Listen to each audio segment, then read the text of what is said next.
disapproved of in my family. Grandad smoked a pipe or cigarillos. He liked mint humbugs and kept tropical fish in a budgie. He had white hair with a side parting, and I never saw him without a tie.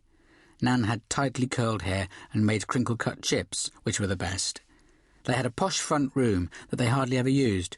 Nan had a display cabinet full of ornaments, including one of those test tubes filled with layers of differently coloured sand from the Isle of Wight. Grandad told funny stories and was able to flatten his nose to his face because he had lost the bone in it boxing. It was therefore hard to tell what his nose really looked like, though it was big. Nan's was pronounced but quite straight. I gather that both their fathers had large hooked noses, aquiline, so my dad never stood a chance. I also know that Nan's family were Hewitts, and her mother's maiden name was Clara Hammond. I can't remember the first name of her father or that of Grandad's, but I know that Grandad's mother was Annie Aylott. Nan and Grandad were both amateur musicians. Nan played the violin, apparently quite badly. Grandad was by my father's account an excellent pianist. In fact, he could do all sorts of things. In the army he was a marksman, a boxer and a footballer. I don't know whether he played football with the Germans on that Christmas morning when the guns fell silent, but if he did, I bet he won. I'm strangely proud that he could do everything I can't. He was even numerate. Professionally, he was a clerk, working in the accounts department of the Royal Aircraft Establishment at Farnborough. Notice how I avoided the exact word accountant. Apparently he could have gone far, but lacked ambition. Most families have legends, and the exciting thing about the Hardy line, which I am looking forward to researching, is that it leads back to an unwed mother, Lionel's great-grandmother, I think. So my name should not be Hardy. And we don't know who the father of my great-great-grandfather was.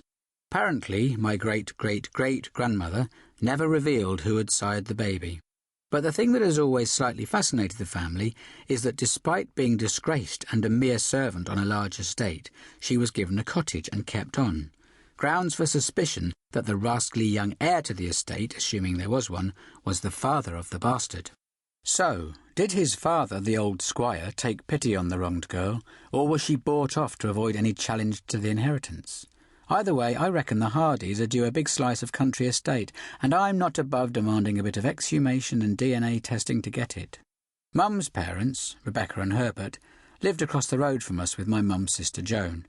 When I was very young, Herbert came across the road every weekday morning to help my mum. I don't remember him talking about the Great War.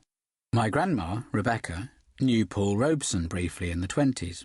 That, I think, is extremely interesting, except that I never meet anyone under 40 who knows who Paul Robeson was. If you fall into that category, he was a very famous African-American actor, singer, orator and activist. If I remember the story correctly, before my mother was born, the family was staying in a boarding house in Portsmouth. Paul Robeson stayed there for a few days when he was on a concert tour.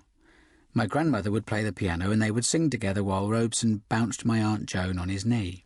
I am also told that when he returned to England in the 30s, he said in a radio interview that he would like to meet up with the family that he had met in Portsmouth, but that my grandfather was against the idea. This story is by far the most interesting part of my family history that I have heard so far, although in truth, whenever I have regaled people with it, the best response I have elicited was a kindly nod.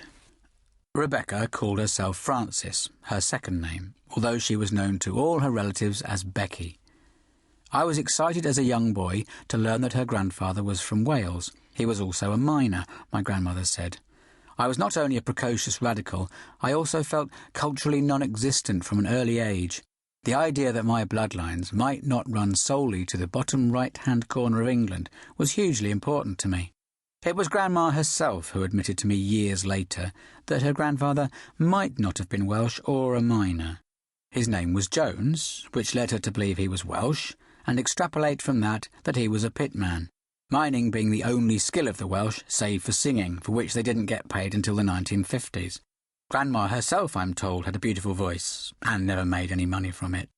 The family wonders whether Paul Robeson might have made her famous had Grandpa not thwarted their reunion.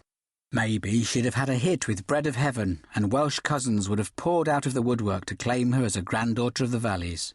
I don't know. Indeed, I don't know much about Mum's side at all. I know we proudly walked around as kids announcing to people that we were descended from Sir Christopher Wren. I would write it under our name in visitors' books in historic buildings as soon as I was old enough to spell descent.